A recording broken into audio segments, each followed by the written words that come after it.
Banoffee pie is a dessert that's so wonderfully decadent that it feels like it ought to be American, but in actual fact it's homegrown. It was invented in Sussex in the early 70s, so we can be proud of it.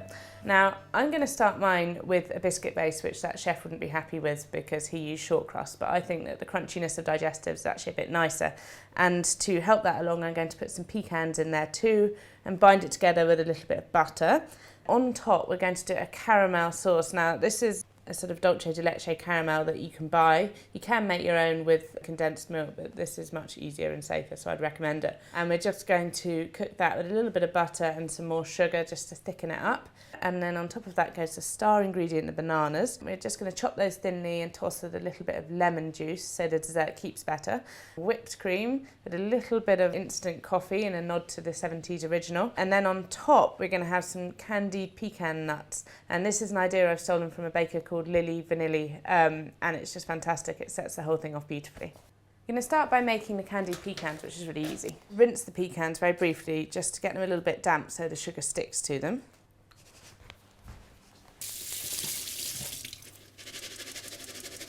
Then put the icing sugar just on top and sort of shake it around, and then just tip them onto a lined baking sheet. And make sure they're well spread out because you don't want them to stick together during cooking.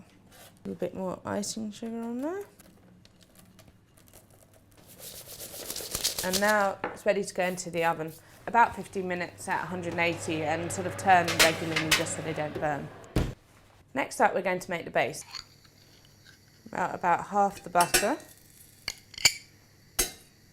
While that's melting, I'm going to whiz up these digestive biscuits in a food processor just to crumbs. You could also use a rolling pin and a plastic bag.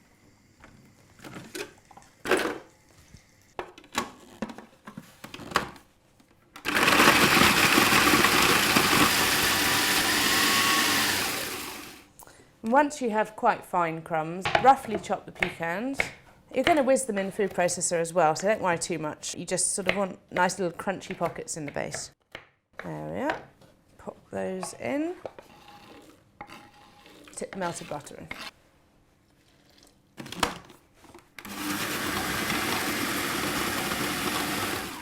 Now I'm going to use that to line the base of my tart tin.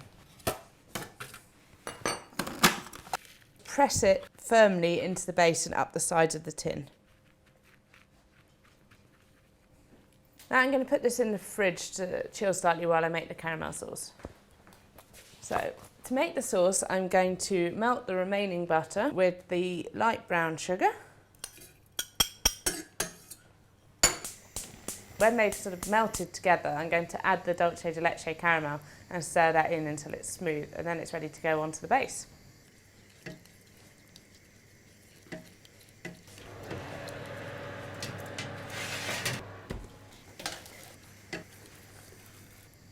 Stir the caramel into the melted butter and sugar and then bring the whole lot to a boil.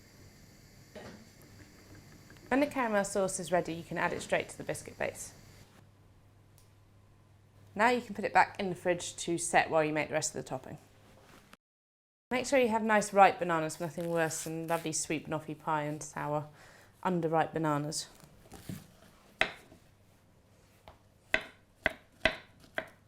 Chop the bananas relatively thinly. I'm just going to toss them with a little bit of lemon juice, just to keep them nice and fresh. And now they're ready to go on top of the caramel. So just arrange the bananas on top, do it in concentric circles is probably easiest.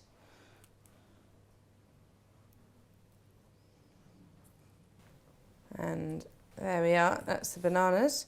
So now again I'm going to put it back in the fridge. For the cream it's very simple, just whip up double cream with about 1/4 teaspoon of instant coffee granules.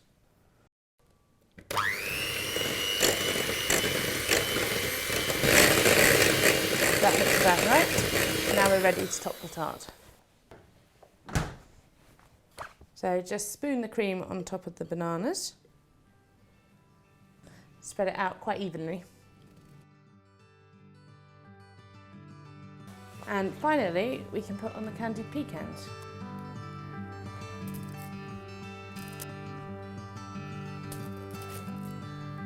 And there we have it, banoffee pie finished.